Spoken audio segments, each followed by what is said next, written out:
បងប្អូនអរគ្នាថ្ងៃនេះយើងមកដូរទឹកថៃយើងទៅអស់បង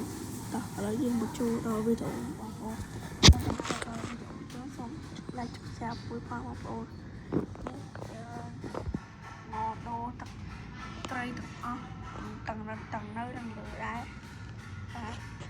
ហើយខ្ញុំស្គាល់ទឹកខ្លាំងពេកគឺទិញអស់ឆ្លងបានដែរ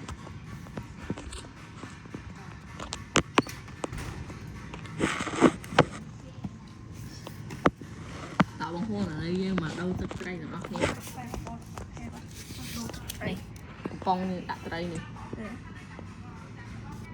បាទយើងជាដំបូង